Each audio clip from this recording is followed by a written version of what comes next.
അനുഗ്രഹിക്കപ്പെട്ട നല്ല സമയത്തിനായി ഞാൻ ദൈവത്തെ സ്തുതിക്കുന്നു, സ്തോത്രം ചെയ്യുന്നു. ദൈവവചനം ശ്രവിച്ചുകൊണ്ടിരിക്കുന്ന എല്ലാ ദൈവമക്കൾക്കും വീണ്ടും വരാമെന്ന് അരുളി ചെയ്തവനായ കർത്താവായ യേശു ക്രിസ്തുവിൻ്റെ തന്നെ നാമത്തിൽ ഞാൻ എൻ്റെ സ്നേഹവന്ദനം അറിയിക്കുന്നു. ഇന്നത്തെ അല്പസമയത്ത് ചിന്തയ്ക്കായി യെശയ്യാ പ്രവചനം 54 അധ്യായം 15 മുതൽ 17 വരെയുള്ള വാക്യങ്ങൾ നമുക്ക് വായിക്കാം. ഒരുത്തൻ നിന്നോട് കലശൽ കൂടുന്നു എങ്കിൽ അത് എൻ്റെ ഹിതപ്രകാരമല്ല. ആരെങ്കിലും നിന്നോട് കലശൽ കൂടിയാൽ അവർ നിന്റെ നിമിത്തം വീഴും. തീക്കനൽ ഊതി പണി ചെയ്ത് ഓരോ ആയുധം തീർക്കുന്ന കൊല്ലനെ ഞാൻ സൃഷ്ടിച്ചിരിക്കുന്നു. നശിപ്പിപ്പാൻ സംഹാരകനെയും ഞാൻ സൃഷ്ടിച്ചിരിക്കുന്നു. നിനക്ക് വിരോധമായി ഉണ്ടാക്കുന്ന യാതൊരു ആയുധവും ഫലിക്കുകയില്ല. ന്യായവിസ്താരത്തിൽ നിനക്ക് വിരോധമായി എഴുന്നേൽക്കുന്ന എല്ലാ നാവിനെയും നീ കുറ്റം വിധിക്കും. യഹോവയുടെ ദാസന്മാരുടെ അവകാശവും എൻ്റെ പക്കൽ നിന്നുള്ള അവരുടെ നീതിയും ഇത് തന്നെയാകുന്നു എന്ന് യഹോവ അരുളി ചെയ്യുന്നു. അനുഗ്രഹിക്കപ്പെട്ട വേദവാക്യങ്ങളാണ് നാം കേട്ടത്. യഹോവയുടെ ദാസന്മാരുടെ അവകാശത്തെക്കുറിച്ചും യഹോവയുടെ ദാസന്മാർക്ക് യഹോവയിൽ നിന്ന് അല്ലെങ്കിൽ കർത്താവായ യേശു ക്രിസ്തുവിൽ നിന്നുള്ള നീതിയെക്കുറിച്ചുമാണ് നാം കേട്ട വാക്യങ്ങളിൽ കൂടി ദൈവം വെളിപ്പെടുത്തുന്നത്. ഒരു വ്യക്തി യഹോവയുടെ അഥവാ കർത്താവായ യേശു ക്രിസ്തുവിൻ്റെ ദാസനാണെങ്കിൽ ആ വ്യക്തിക്കെതിരെ ആക്രോശങ്ങളും പ്രതികൂലങ്ങളും പ്രതിസന്ധികളും ഉണ്ടാകുവാൻ സാധ്യതയുണ്ട്. ആക്രോശവും പ്രതികൂലങ്ങളും ദൈവമല്ല അയക്കുന്നത് എന്ന യാഥാർത്ഥ്യം നാം മറന്നു പോകരുത്. കഷ്ടത വരുത്തുന്നത് കർത്താവായ യേശു ക്രിസ്തു ആണെന്നുള്ള ചിന്തയാൽ നാം യേശുവിനെതിരെ സങ്കടപ്പെടുന്നു. എന്നാൽ യേശു പറയുകയാണ്, ലോകത്തിൽ നിങ്ങൾക്ക് കഷ്ടമുണ്ട്, എങ്കിലും ധൈര്യപ്പെടുവിൻ, ഞാൻ ലോകത്തെ ജയിച്ചിരിക്കുന്നു. യോഹന്നാൻ എഴുതിയ സുവിശേഷം 16 അധ്യായം 33 വാക്യമാണ് നാം കേട്ടത്. ഇവിടെ യേശു ക്രിസ്തു പറയുന്ന ഒരു വാക്ക് ശ്രദ്ധേയമാണ്, ഞാൻ ലോകത്തെ ജയിച്ചിരിക്കുന്നു. യേശു ജയിച്ച ലോകം എന്ന വാക്കുകൊണ്ട് ഉദ്ദേശിക്കുന്നത് ടെംപ്റ്റേഷൻ, സഫറിങ്സ് എന്നിവയാണെന്ന് ചിന്തിക്കുന്നതിൽ തെറ്റില്ല എന്നാണ് എൻ്റെ വ്യക്തിപരമായ അഭിപ്രായം. അപ്പോൾ തന്നെ ദുർമാർഗം, ദുഷ്ടത, അശുദ്ധ ജീവിത രീതികൾ എന്നിവ ഇമ്മോറൽ വേൾഡ് എന്ന പട്ടികയിൽ വരുന്നു. യേശു ജയിച്ചു എന്ന് പറഞ്ഞ ലോകം ഇമ്മോറൽ വേൾഡ് അഥവാ പാപലോകത്തെക്കുറിച്ചാണെങ്കിൽ യേശു അവിടെയും ജയാളി തന്നെയാണ്. കാരണം യേശുവിനെക്കുറിച്ച് എബ്രായർക്ക് എഴുതിയ ലേഖനം 7 അധ്യായം 26 വാക്യത്തിൽ രേഖപ്പെടുത്തിയിരിക്കുന്നത്, അവൻ പവിത്രൻ, നിർദോഷൻ, നിർമ്മലൻ, പാപികളോട് വേർവിട്ടവൻ, സ്വർഗത്തെക്കാൾ ഉന്നതനായവൻ എന്നാണ്. കഷ്ടത, പരീക്ഷ, ദുഷ്ടത, ദുർമാർഗം ഇവയിൽ നിന്നെല്ലാം യേശു ജയിച്ചു എന്ന് സാരം. അതിനുവേണ്ടി യേശു അനുഭവിച്ച കഷ്ടത പറഞ്ഞറിയിക്കുവാൻ കഴിയാത്ത അത്രയ്ക്കും ഭീകരമായിരുന്നു. പാപത്തോട് പോരാടുന്നതിൽ, അനീതിക്കെതിരെ പോരാടുന്നതിൽ പ്രാണത്യാഗത്തോളം യേശു എതിർത്തു നിന്നു. ഒന്നുകൂടി വ്യക്തമായി പറഞ്ഞാൽ, ന്യായപ്രമാണം അനുസരിക്കുന്ന കാര്യത്തിൽ അവൻ മരണപര്യന്തം വിശ്വസ്തൻ ആയിരുന്നു.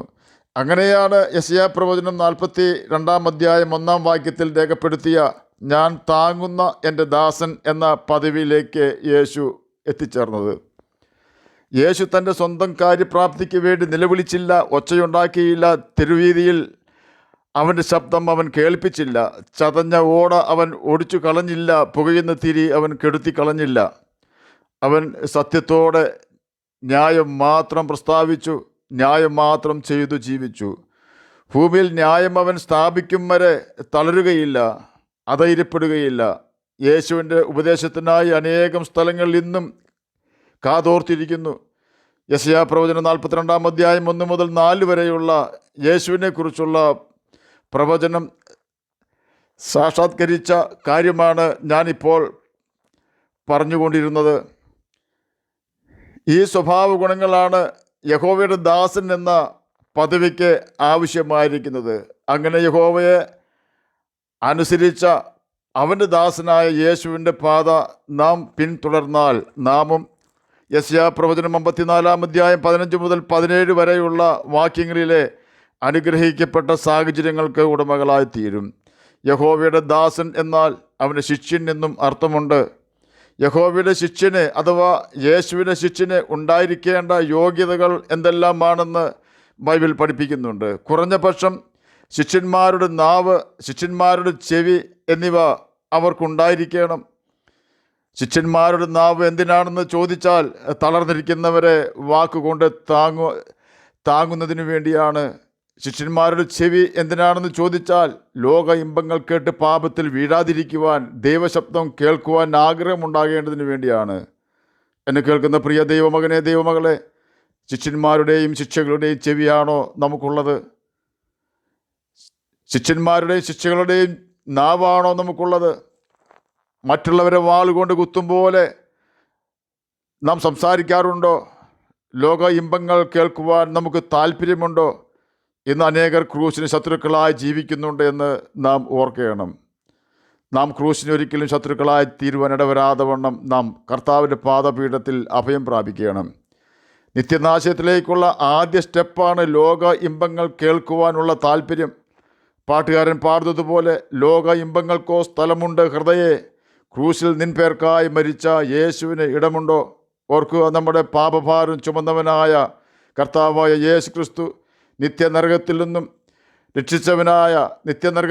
നമ്മെ രക്ഷിച്ചവനായ കർത്താവായ യേശു ക്രിസ്തു, നല്ല ഭാവി തന്നവനായ കർത്താവായ യേശു ക്രിസ്തു, മരണകരമായ പ്രതിസന്ധികളിൽ നിന്നും രക്ഷിച്ച് അമ്മയേക്കാൾ ആശ്വാസവും പ്രത്യാശയും തരുന്നവനായ കർത്താവായ യേശു ക്രിസ്തു, രോഗക്കിടക്ക മാറ്റി വിരിച്ചവനായ കർത്താവായ യേശു ക്രിസ്തു, അവന് കൊടുക്കുവാൻ നാം സമയം കണ്ടെത്താറുണ്ടോ? ലോക ഇമ്പങ്ങൾ ഏറ്റവും കൂടിയാൽ 100 വർഷം കൂടി നമുക്ക് ചെവിയിൽ കൂടി കയറ്റിവിടാം. അതിനുശേഷം നാം നിത്യതയിൽ എത്തിപ്പെടും. ആ സമയത്ത് മരണയോർദാൻ കടക്കുവാൻ സഹായത്തിന് യേശു മാത്രമാണ് ഉണ്ടാവുക. അന്ന് അവൻ സഹായത്തിന് ഉണ്ടാകണമെങ്കിൽ പാപത്തോട് പോരാടി നാം ജയിക്കണം.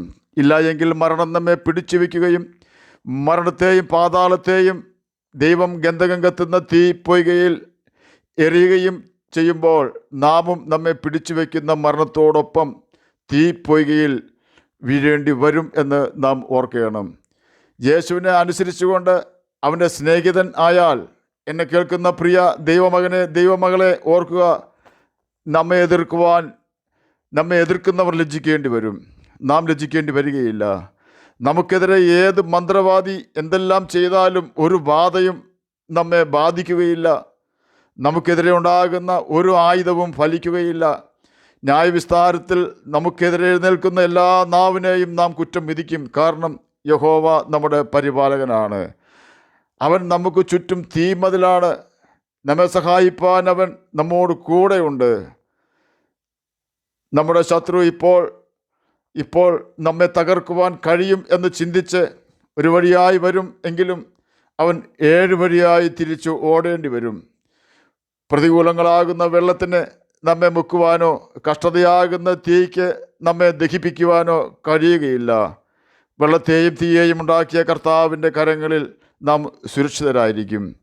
ആകയാൽ യേശു ലോകത്തെ ജയിച്ചതുപോലെ നമുക്കും ലോകത്തെ ജയിക്കാം. ഹൃദയത്തിലെ സകല ഭാരവും ഉപേക്ഷിക്കുവാൻ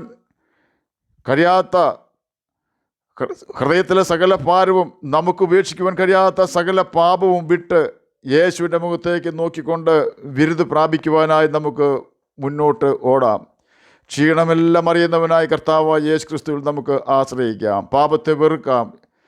യേശു നമ്മുടെ സകല പ്രശ്നങ്ങൾക്കും പരിഹാരം തരുന്നവനാണ്. നമ്മുടെ ജീവിതത്തിൽ 1-ാം സ്ഥാനം യേശുവിന് കൊടുത്താൽ നിശ്ചയമായും അവൻ നമ്മെ ജയാളികളാക്കി തീർക്കുമെന്നതിന് സംശയമില്ല. അവൻ നമ്മുടെ കാര്യവും വ്യവഹാരവും നടത്തുവാൻ ശക്തനാണ്. നാം നമ്മുടെ ബുദ്ധിയിൽ ആശ്രയിച്ച് മുന്നേറിയാൽ ഒടുക്കം നാം ലജ്ജിക്കേണ്ടി വരും. എന്നാൽ സകലതും നന്നായി ചെയ്യുവാൻ കഴിയുന്ന കർത്താവായ യേശു ക്രിസ്തുവിൽ നാം ആശ്രയം വെച്ച് അവനെ നമ്മുടെ കാര്യങ്ങളെല്ലാം ഏൽപ്പിച്ചാൽ നിശ്ചയമായും അവൻ നമുക്ക് വേണ്ടി അത്ഭുതം പ്രവർത്തിക്കുന്നവനാണ്. ആകയാൽ നമ്മുടെ സകല പ്രശ്നങ്ങളുടെ പരിഹാരകനായ കർത്താവായ യേശു ക്രിസ്തുവിനെ നമ്മുടെ ജീവിത പടക് ഏൽപ്പിക്കാം. അവൻ്റെ കൽപ്പനകൾ അനുസരിച്ചുകൊണ്ട് നമുക്ക് അവനെ സ്നേഹിച്ച് നിത്യജീവൻ അവകാശികളായി തീരാം. അതിന് കർത്താവ് നമ്മെ സഹായിക്കട്ടെ എന്ന് പ്രാർത്ഥിച്ചുകൊണ്ട് ഞാൻ എൻ്റെ വാക്കുകളിൽ നിന്ന് വിരമിക്കുന്നു. നമുക്ക് പ്രാർത്ഥിക്കാം.